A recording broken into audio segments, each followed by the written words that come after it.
సృష్టి కూడా దేవునికి బహుమానముగా కొన్ని గిఫ్ట్లు తెచ్చి మనకిచ్చిందనమాట.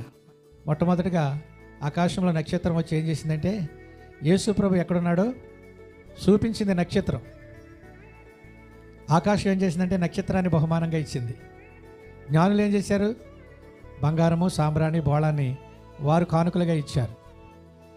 ప్రియులారా, మన ప్రభు అయిన యేసుక్రీస్తుని తండ్రి అయిన దేవుడు పరలోకములో నశించిపోతున్న ప్రజలను రక్షించాలనే ఉద్దేశంతో దేవాది దేవుడు యేసుక్రీస్తుని మనకి బహుమానంగా ఇచ్చాడనమాట. దేవునికి స్తోత్రం.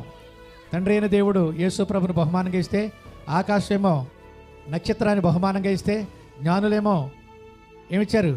బంగారము, సాంబ్రాణి, బోళాన్ని ఇస్తే, మరి మనమేమి ఇవ్వాలంటే దేవుని యొక్క వాక్యంలో ఒక అమూల్యమైన మాట ఒకటి వ్రాయబడింది. నా కుమారుడా నీ హృదయము నాకిమ్ము అని వ్రాయబడింది సామెతల గ్రంథము 23:26. కాబట్టి మన హృదయాన్ని ఆయన